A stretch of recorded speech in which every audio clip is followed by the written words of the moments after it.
মুফতি সাহেবের নিকটে আমার প্রশ্ন হলো, আমার বাড়ির পাশের এক ব্যক্তি কিছুদিন পূর্বে সে ল- সুদি লোন নিয়ে একটি ছাগল কিনেছে।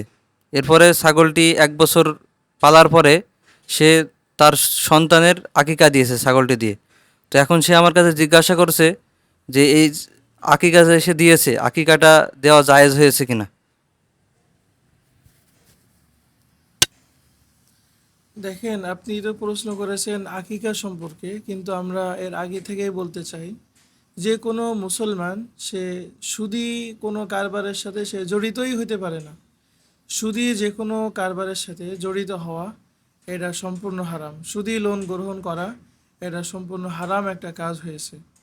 এই জন্য এটা করা কোনোভাবেই জায়েজ হয়নি। এবং এই সুদী লোন দিয়ে যেই ছাগল ক্রয় করা হয়েছে, এই ছাগল দিয়ে আকিকা করা সেটাও সঠিক হয়নি। এই জন্য আমরা যে কথা বলবো যে সুদী লোন দিয়ে কুরবানি করা, আকিকা করা, এগুলো থেকে অর্থাৎ এই সুদী লোনে প্রবেশ করা থেকেই আমাদের অবশ্যই বিরত থাকা উচিত। সুদ এটা মারাত্মক নিকৃষ্ট এবং ভয়ঙ্কর একটা অন্যায় এবং অপরাধ। আল্লাহ তাআলার কাছে এটা অনেক বড় একটা গুনাহ।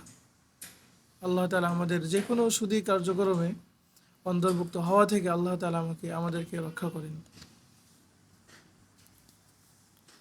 আমার মুফতি সাহেবের নিকট একটি প্রশ্ন হলো যে আমার এক মামা, সে পেশায় হলো নাপিত।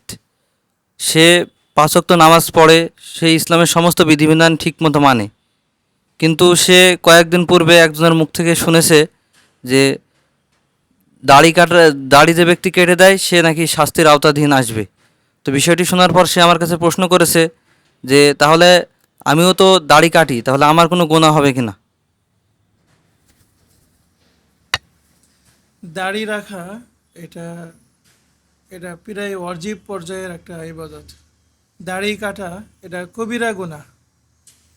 এই জন্য যারা নাপিত আছেন, মুসলমান নাপিত, তারা চুল কাটতে পারবেন এবং বৈধ যত তাদের সার্ভিস আছে সেইগুলো তারা দিতে পারবেন। কিন্তু যদি দাড়ি কেটে দেয়, যে দাড়ি কাটা হলো নাজায়েজ, দাড়ি কাটা কবিরা গুনাহ, তো এই দাড়ি কেটে একটা গুনাহের কাজে সহযোগিতা করে এবং নিজে ওই কাজটা করে সেখান থেকে কোনো পারিশ্রমিক নেওয়া, এটা অবশ্যই নাজায়েজ হবে। এই পারিশ্রমিক গ্রহণ করা, তার জন্য ভোগ করা হালাল হবে না।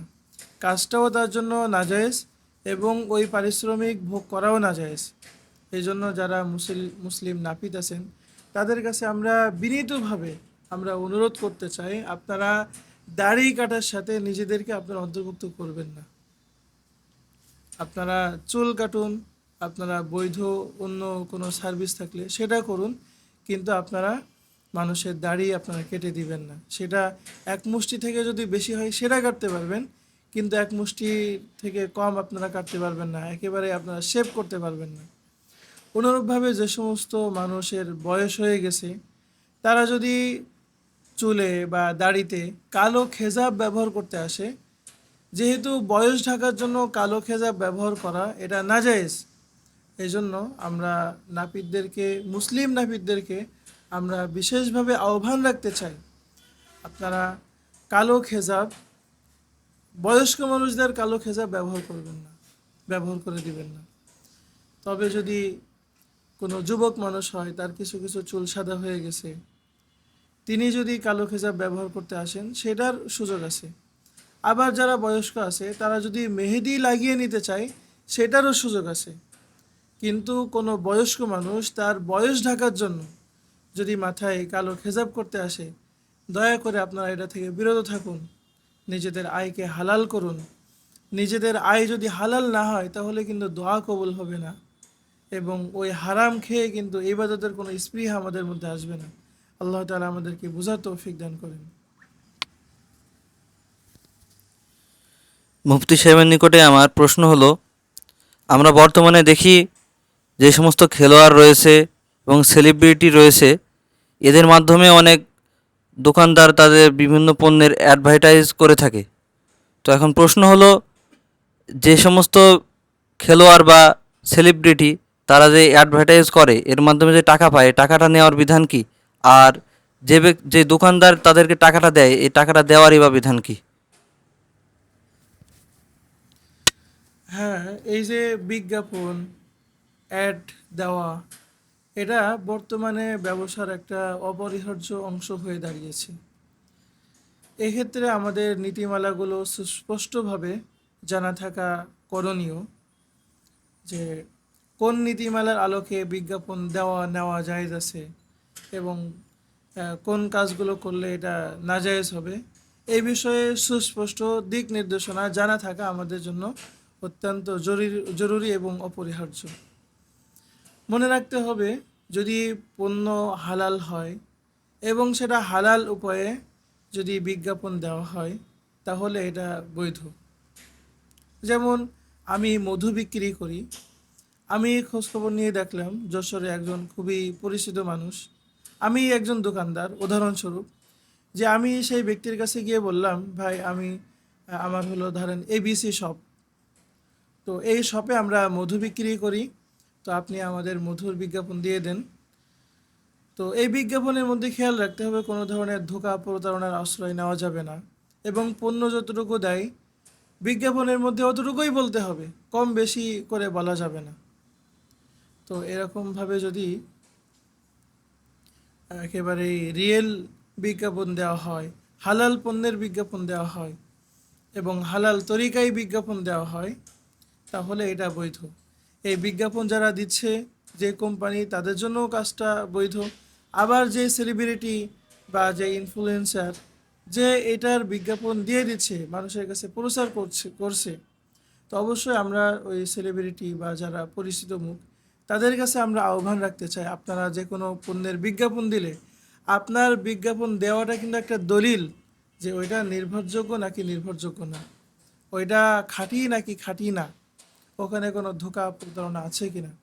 এই বিষয়টা আমি মনে করি আপনারা আগে নিজেরা যাচাই বাছাই করবেন, এরপরে গিয়ে আপনারা ওইটা নিজেরা বিজ্ঞাপন দিবেন। তো এইভাবে যদি যাচাই বাছাই করা হয় এবং হালাল পণ্যের বিজ্ঞাপন হালাল তরিকায় দেওয়া হয়, কোনো ধরনের ধোঁকা প্রতারণার আশ্রয় না নেওয়া হয়, তাহলে সেলিব্রিটিদের জন্য ওই পণ্যের বিজ্ঞাপন করে দেওয়া, ধরেন ওই পণ্যটা নিয়ে একটা ভিডিও বিজ্ঞাপন বানালো, অডিও বিজ্ঞাপন বানালো, একটা ছবি তৈরি করলো, এই সবই জায়েজ হবে ডিজিটাল প্ল্যাটফর্মে। তবে কোনো ছবি প্রিন্ট করে যদি বিভিন্ন জায়গায় লাগানো হয়, এরকম যদি বিজ্ঞাপন হয় সেলিব্রিটির ছবি সহ ওই পণ্য একসাথে করে একটা বিল বোর্ডে টানানো হয়েছে, এটা অবশ্যই নাজায়েজ এবং হারাম হবে। এখানে একটা গুরুত্বপূর্ণ বিষয় আসে, যে ফেসবুক এবং ইউটিউবে মনিটাইজেশন অন করা, এইটা আসলে জায়েজ আছে কিনা, এটা অনেকেরই জানার বিষয়, অনেকে এটা জানতে চেয়েছেন। কারণ এখানে দেখেন একটা ভুল ধারণা কিন্তু প্রচলিত আছে, যে সেই ভুল ধারণাটা কি? ভুল ধারণা হলো যে আমি ইউটিউবে একটা ভিডিও আপলোড করতেছি, তো এই ভিডিও অনেক মানুষ দেখতেছে ইন্টারনেট খরচ করে। তো অনেক মানুষ মনে করে যারা ইন্টারনেট কোম্পানি আছে তারা বোধহয় টাকাটা দেয়, কিন্তু এটা আসলে সংশ্লিষ্ট সকলেই জানেন যে এটা একেবারেই ভুল কথা, এটা একেবারেই ভুল ধারণা। তাহলে এই ইউটিউব বা ফেসবুক এই টাকাটা তাহলে তারা কিভাবে দেয়? এই টাকাটা তারা দেয় হলো বিজ্ঞাপনের কারণে। কারণ আমি একটা ভিডিও আপলোড করলাম, আমার যদি মনিটাইজেশন অন করা থাকে, তাহলে দেখবেন যে বিভিন্ন বড় বড় কোম্পানির যে বিজ্ঞাপন, সেটা আমার ভিডিওর শুরুতে, ভিডিওর মাঝখানে, ভিডিওর শেষে এটা পেলে হচ্ছে। আর ইউটিউব বা ফেসবুক কোম্পানি এই যারা বিজ্ঞাপনদাতা, তাদের থেকে একটা বিপুল পরিমাণ টাকা তারা নেয়, নিয়ে তার থেকে খুব সামান্য একটা অংশ যাদের ভিডিওতে এই ভিডিও চালানো হয়েছে তাদেরকে দেওয়া হয়।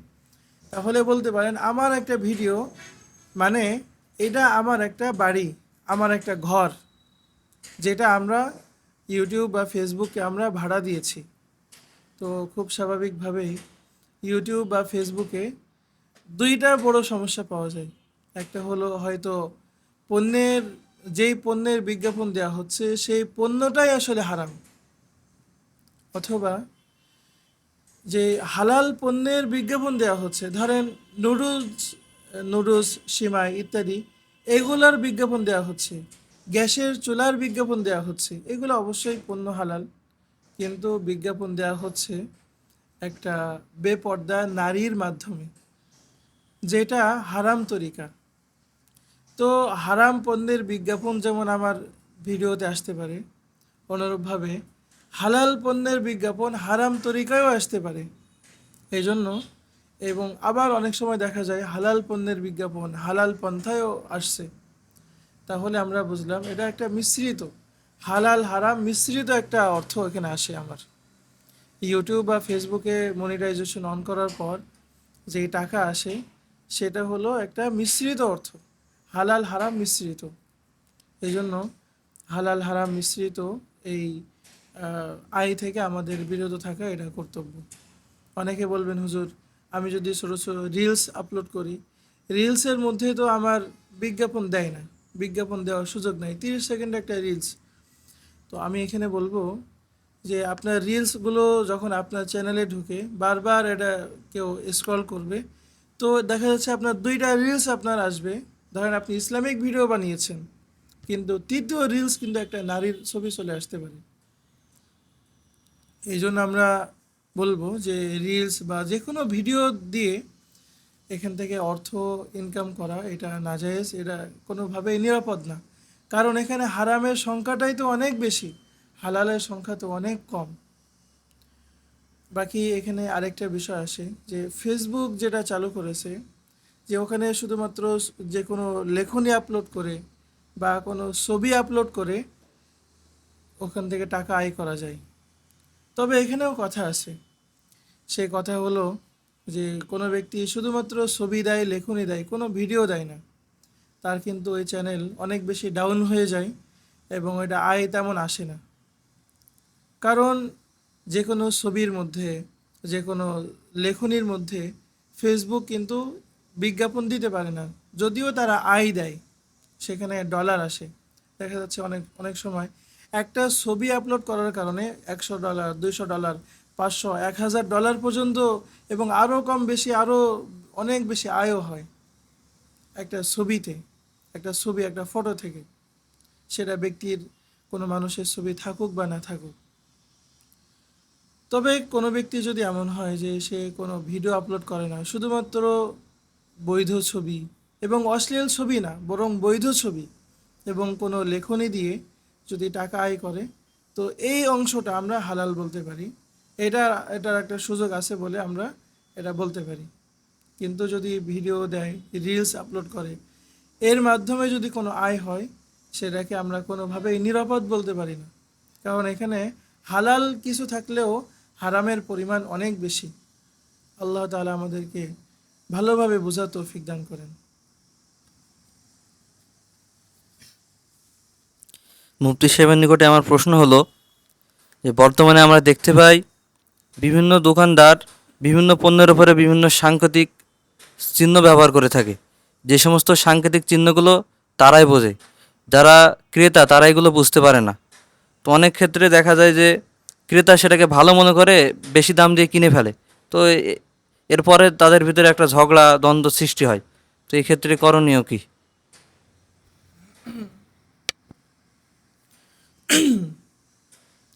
সাংকেতিক চিহ্ন যেমন অনেকেই পণ্যের গায়ে লেখে ABC, এরকম লিখে রাখে CDB। তো এই কোন ইংরেজি শব্দের কত মান, এটা দোকানদার তারা বৈঠক করে তারা ঠিক করে নেয়। তো অনেক ক্ষেত্রে এরা ক্রেতা বুঝে না। তো অনেক সময় বলা হয় যে আপনি এখানে যেই দাম লেখা আছে এর থেকে আমি বেশি দাম নিব না। কিন্তু ধরেন ক্রেতা সে মনে করেছে হয়তো এটার দাম 1000 টাকা, কিন্তু পরে সে জানতে পেরেছে যে না, এটার দাম তো 3000 টাকা। তো এই যে রকম দেখিয়ে, এই সাংকেতিক চিহ্ন দেখিয়ে যদি ক্রয় বিক্রয় হয়, তাহলে এটা পণ্যের যে মূল্য, সেই মূল্য অস্পষ্ট থাকে। আর পণ্যের মূল্য অস্পষ্ট থাকার কারণে এই ক্রয় বিক্রয় জায়েজ হয় না। তো এক্ষেত্রে যেটা করণীয় হতে পারে সেটা হলো ওই মজলিসের মধ্যেই যদি তারা আলাপ আলোচনা করে নেয় যে না, আমার পণ্যের দাম কিন্তু এত টাকা, তখন এই ক্রয় বিক্রয় জায়েজ হবে। কিন্তু আহ, ওই মজলিসের মধ্যেই যদি ক্রেতা বিক্রেতা তারা উভয় যদি এটা ঠিক না করে নেয় এবং অস্পষ্ট একটা মূল্যের উপর যদি তারা ক্রয় বিক্রয় করে ফেলে, তাহলে এই ক্রয় বিক্রয় এটা ফাসেদ বলে গণ্য হবে। এটা আবার নতুন করে এটাকে এইটাকে একেবারেই বাতিল করে দিয়ে নতুন করে আবার মূল্য নির্ধারণ করে আবার ক্রয় বিক্রয় করতে হবে। মুফতি সাহেবের নিকটে আমার প্রশ্ন হলো, বর্তমানে অনেকে প্রশ্ন করে থাকে যে সি ফুড খাওয়ার বিধান কি, তো এই সম্পর্কে জানালে উপকৃত হতাম। হ্যাঁ, আপনি খুব জরুরি একটা প্রশ্ন করেছেন যে সি ফুড। সি ফুড মানে সামুদ্রিক যে কোনো প্রাণী খাওয়া। তো আমাদের হানাফি মাযহাবের স্পষ্ট বক্তব্য হলো যে পানির মধ্যে যে সমস্ত প্রাণীর জন্ম, তার মধ্যে থেকে শুধুমাত্র মাছ খাওয়া যায়। মাছ, সেটা চিংড়ি মাছ হোক বা যে কোনো ধরনের, মানুষ যেটাকে মাছ নামে চেনে, সব ধরনের মাছ খাওয়া বৈধ এবং হালাল। কিন্তু যেগুলো মাছ না, সেগুলো খাওয়া হালাল না। বাকি অন্য অন্য মাঝহাবে কিছুটা সুযোগ আছে, কিন্তু আমাদের প্রশ্নকারী, আমাদের অডিয়েন্স এবং আমাদের দেশে যেহেতু সবাই আমরা হানাফি মাযহাবের অনুসারী, এই জন্য আমরা এই বিষয়টা আমরা খুব জোর দিয়ে বলবো, মাছ ছাড়া আমরা সামুদ্রিক হোক, পুকুরের বা জলাশয়ের অন্য কোনো মাছ বা অন্য কোনো প্রাণী আমরা খাবো না। বর্তমানে দেখা যায় কাঁকড়া খাওয়ার অনেক বেশি প্রবণতা আছে। তো আমরা কাঁকড়া সম্পর্কেও আমরা আমাদের বক্তব্য একই, যে কাঁকড়া খাওয়া এটা নাজায়েজ। কাঁকড়া চাষাবাদ করা, কাঁকড়া যারা বিভিন্ন এই কারবারের সাথে জড়িত আছে, ওনারা একটা মাকরু তাহরিমি তথা নাজায়েজ একটা কাজের সাথে তারা জড়িত আছেন বলে আমরা মনে করি। বাকি আমরা এখানে এটাও বলছি যে অন্য অন্য মাযহাবে কিছুটা সুযোগ আছে, কিন্তু আমাদের হানাফি মাযহাবে এই ব্যাপারে কোনো সুযোগ নেই। অনেকে জিজ্ঞাসা করে কুচে খাওয়ার হুকুম কি? তো কুচে এটা কিন্তু আসলে মাছ না। অনেকেই বলে হুজুর অক্টোপাস খাওয়া, অক্টোপাস এটা খাওয়া যাবে কিনা? তো এসব বিষয়ে আমাদের বক্তব্য একই। বাকি কিছু কিছু বিষয় যেমন কাঁকড়া, কুচে ইত্যাদি, এই বিষয়ে আমরা একেবারেই ডাইরেক্ট হারাম বলে এবং অত্যন্ত খারাপ এবং এটা খাইলে তার মানে ইমানের সমস্যা হবে, এরকম এত বেশি আমরা বাড়াবাড়ি করি না। আল্লাহ তাআলা আমাদেরকে সহি বুঝদান করেন। মুফতি সাহেবের নিকটে আমার প্রশ্ন হলো, কোন কোন পাখি খাওয়া বৈধ আছে আর কোন কোন পাখি খাওয়া বৈধ নাই? হ্যাঁ, আপনি খুবই দারুণ একটা প্রশ্ন করেছেন যে পাখি, কোন ধরনের পাখি খাওয়া জায়েজ আছে এবং কোন ধরনের পাখি খাওয়া জায়েজ নাই। এক্ষেত্রে আমাদের একটু মূলনীতি যদি আমরা জানি, তাহলে এটা খুব ভালো হবে।